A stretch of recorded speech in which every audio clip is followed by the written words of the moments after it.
طریقے بتائے اور تم پر مہربانی کرے، اور اللہ جاننے والا ہے، حکمت والا ہے۔ اور اللہ تو چاہتا ہے کہ تم پر مہربانی کرے، اور جو لوگ اپنی خواہشوں کے پیچھے چلتے ہیں وہ چاہتے ہیں کہ تم سیدھے رستے سے بھٹک کر دور جا پڑو۔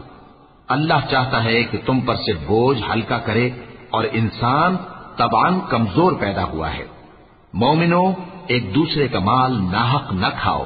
ہاں، اگر آپس کی رضامندی سے تجارت کا لین دین ہو اور اس سے مالی فائدہ حاصل ہو جائے تو وہ جائز ہے، اور اپنے آپ کو ہلاک نہ کرو، کچھ شک نہیں کہ اللہ تم پر مہربان ہے۔ اور جو زیادتی کرتے ہوئے اور ظلم سے ایسا کرے گا تو ہم اس کو عنقریب جہنم میں داخل کریں گے، اور یہ اللہ کو آسان ہے۔ اگر تم بڑے بڑے گناہوں سے جن سے تم کو منع کیا جاتا ہے پرہیز کرو گے تو ہم تمہارے چھوٹے چھوٹے گناہ معاف کر دیں گے، اور تمہیں عزت کے مکانوں میں داخل کریں گے۔ اور جس چیز میں اللہ نے تم میں سے بعض کو بعض پر فضیلت دی ہے اس کی تمنا مت کرو۔ مردوں کو ان کاموں کا ثواب ہے جو انہوں نے کیے، اور عورتوں کو ان کاموں کا ثواب ہے جو انہوں نے کیے، اور اللہ سے اس کا فضل و کرم مانگتے رہو، کچھ شک نہیں کہ اللہ ہر چیز سے واقف ہے۔ اور جو مال ماں باپ اور رشتہ دار چھوڑ مریں تو حقداروں میں تقسیم کر دو کہ ہم نے ہر ایک کے حقدار مقرر کر دیے ہیں، اور جن لوگوں سے تم عہد کر چکے ہو ان کو بھی ان کا حصہ دو، بے شک اللہ ہر چیز پر نگراں ہے۔ مرد عورتوں پر حاکم ہے، اس لیے کہ اللہ نے بعض کو بعض سے افضل بنایا ہے، اور اس لیے بھی کہ مرد اپنا مال خرچ کرتے ہیں۔ تو جو نیک بیویاں ہیں وہ فرمانبردار ہوتی ہیں، اور ان کے پیٹھ پیچھے اللہ کی حفاظت میں مال و آبرو کی خبرداری کرتی ہیں۔ اور جن عورتوں کی نسبت تمہیں معلوم ہو کہ سرکشی اور بدخوئی کرنے لگی ہیں تو پہلے ان کو زبانی سمجھاؤ، اگر نہ سمجھیں تو پھر ان کے ساتھ سونا ترک کر دو۔ اگر اس پر بھی باز نہ آئیں تو زد و کوب کرو، پھر اگر تمہارا کہنا مان لیں تو پھر ان کو ایذا دینے کا کوئی بہانہ مت ڈھونڈو، بے شک اللہ بہت اونچا ہے، بڑا ہے۔ اور اگر تم لوگوں کو معلوم ہو کہ میاں بیوی میں انبن ہے تو ایک منصف مرد کے خاندان میں سے اور ایک منصف عورت کے خاندان میں سے مقرر کرو، وہ اگر صلح کرا دینی چاہیں گے تو اللہ ان میں موافقت پیدا کر دے گا۔ کچھ شک نہیں کہ اللہ سب کچھ جانتا ہے، سب باتوں سے خبردار ہے۔ اور اللہ ہی کی عبادت کرو اور اس کے ساتھ کسی چیز کو شریک نہ بناؤ، اور ماں باپ اور قرابت والوں اور یتیموں اور ناداروں اور رشتہ دار ہمسایوں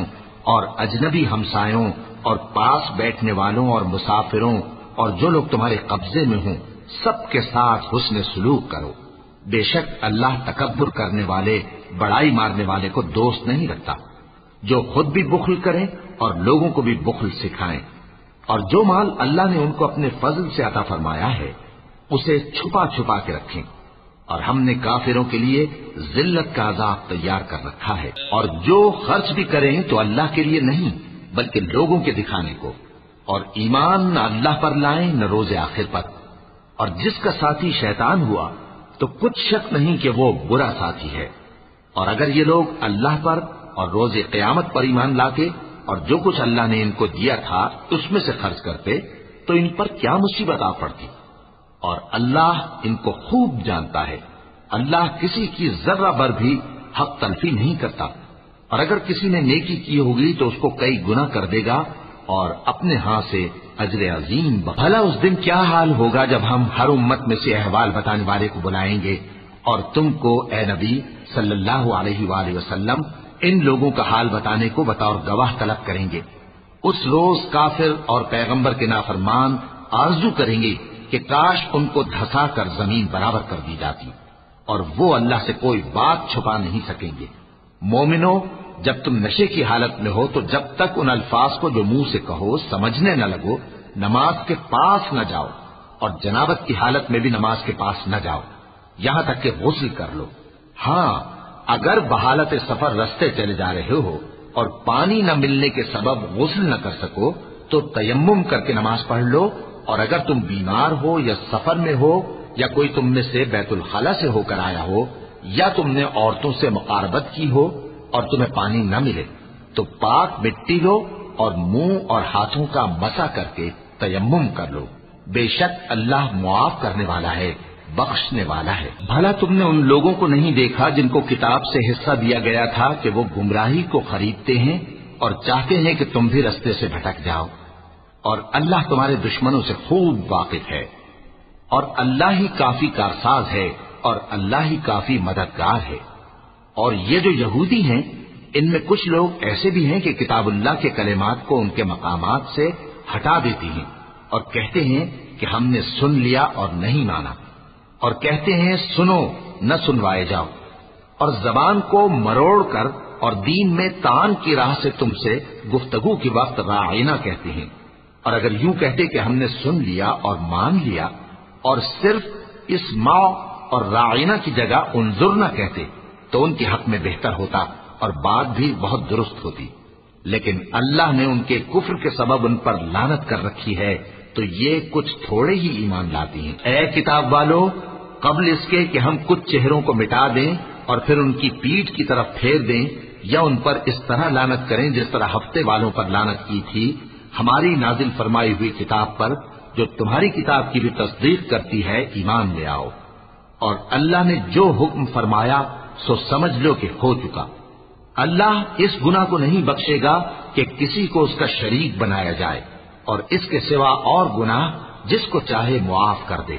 اور جس نے اللہ کا شریک مقرر کیا اس نے بڑا بہتان باندھا۔ کیا تم نے ان لوگوں کو نہیں دیکھا جو اپنے آپ کو پاکیزہ کہتے ہیں؟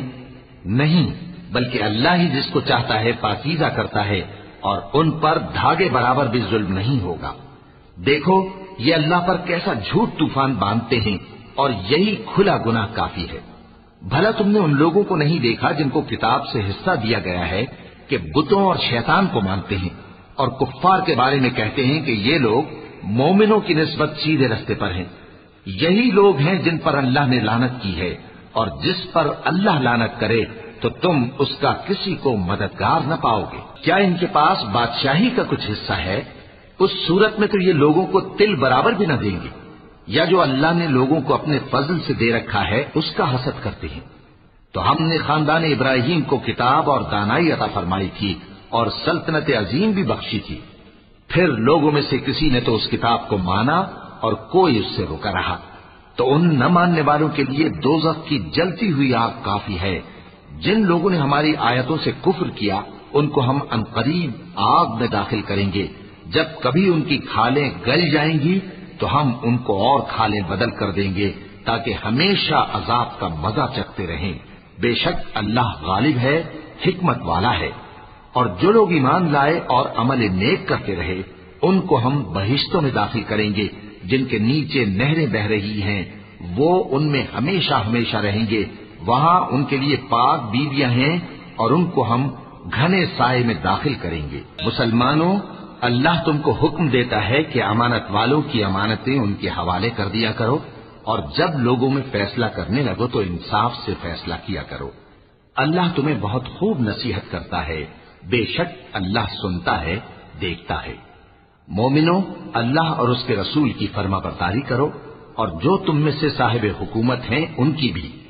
پھر اگر کسی بات میں تم میں اختلاف واقع ہو تو اگر اللہ اور روز آخر پر ایمان رکھتے ہو تو اس میں اللہ اور اس کے رسول کے حکم کی طرف رجوع کرو۔ یہ بہت اچھی بات ہے اور اس کا انجام بھی اچھا ہے۔ کیا تم نے ان لوگوں کو نہیں دیکھا جو دعویٰ تو یہ کرتے ہیں کہ جو کتاب تم پر نازل ہوئی اور جو کتابیں تم سے پہلے نازل ہوئیں ان سب پر ایمان رکھتے ہیں، اور چاہتے یہ ہیں کہ اپنا مقدمہ اللہ کے باغی کے پاس لے جا کر فیصل کرائیں، حالانکہ ان کو حکم دیا گیا تھا کہ اس کو نہ مانیں، اور شیطان تو یہ چاہتا ہے کہ ان کو بہکا کر رستے سے دور ڈال دے۔ اور جب ان سے کہا جاتا ہے کہ جو حکم اللہ نے نازل فرمایا اس کی طرف رجوع کرو اور پیغمبر کی طرف آؤ، تو تم منافقوں کو دیکھتے ہو کہ تم سے گریز کرتے اور رکے جاتے ہیں۔ پھر کیسی ندامت کی بات ہے کہ جب ان کے اعمال کی شامت سے ان پر کوئی مصیبت واقع ہوتی ہے تو تمہارے پاس بھاگے آتے ہیں اور قسمیں کھاتے ہیں کہ واللہ ہمارا مقصود تو بھلائی اور مصالحت تھا۔ ان لوگوں کے دلوں میں جو جو کچھ ہے اللہ اس کو خوب جانتا ہے۔ تم ان کی باتوں کا کچھ خیال نہ کرو اور انہیں نصیحت کرو اور ان سے ایسی باتیں کہو جو ان کے دلوں میں اثر کر جائے۔ اور ہم نے جو پیغمبر بھی بھیجا ہے تو اسی لیے بھیجا ہے کہ اللہ کے فرمان کے مطابق اس کا حکم مانا جائے۔ اور یہ لوگ جب اپنے حق میں ظلم کر بیٹھے تھے، اگر تمہارے پاس آتے اور اللہ سے بخشش مانگتے اور پیغمبر بھی ان کے لیے بخشش طلب کرتے تو اللہ کو معاف کرنے والا بڑا مہربان پاتے۔ پس تمہارے پروردگار کی قسم، یہ لوگ جب تک اپنے تنازعات میں تمہیں منصف نہ بنائیں اور جو فیصلہ تم کر دو اس سے اپنے دل میں تنگ بھی نہ ہوں بلکہ اس کو خوشی سے مان لیں، تب تک مومن نہیں ہوں گے۔ اور اگر ہم ان پر فرض کر دیتے کہ اپنے آپ کو قتل کر ڈالو یا اپنے گھر چھوڑ کر نکل جاؤ تو ان میں سے تھوڑے ہی لوگ ایسا کرتے، اور اگر یہ اس نصیحت پر کاربند ہوتے جو ان کو کی جاتی ہے تو ان کے حق میں بہتر اور دین میں زیادہ ثابت قدمی کا موجب ہوتا، اور اس صورت میں ہم ان کو اپنے ہاتھ سے اجر عظیم بھی عطا فرماتے اور ان کو سیدھا رستہ